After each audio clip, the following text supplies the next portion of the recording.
a couple of weeks into the new year, and often in New Year's we make resolutions, ways that we're going to change our lives and behaviors in the new year for ourselves and for our ministries. Generally, in a couple of weeks, we begin to drift away from resolutions and come short of our expectations. I fear that we're not patient with ourselves to bring about change. I recently read a book called When the Church Stops Working by Andrew Root and Blair Bertrand. And I'd recommend it as a quick read and a reflection on the current state of the church. In it, they talk about the story from the beginning of the Acts of the Apostles. Jesus instructs the disciples in the first chapter we hear, after his suffering, he presented himself alive to them by many convincing proofs, and appearing to them 40 days and speaking about the kingdom of God. And while staying with them, he ordered them not to leave Jerusalem, but to wait there for the promise of the Father.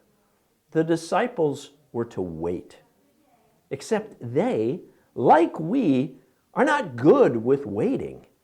So what did they do? They got together for the first church administration meeting. They selected the 12th apostle. They chose Matthias.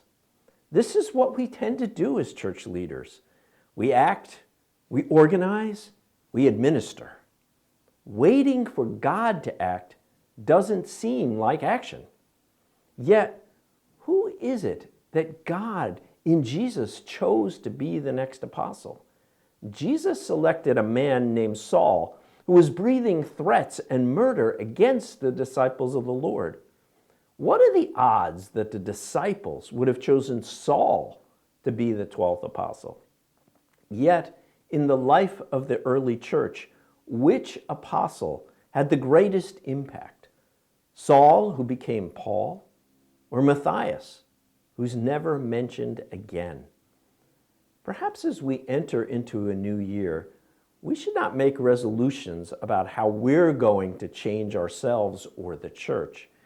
Perhaps we should trust God and wait to see how it is that God is moving in our midst. I wish you a blessed new year and hope we all can be patient for God and move the church in ways that we ourselves cannot imagine. Peace be with you.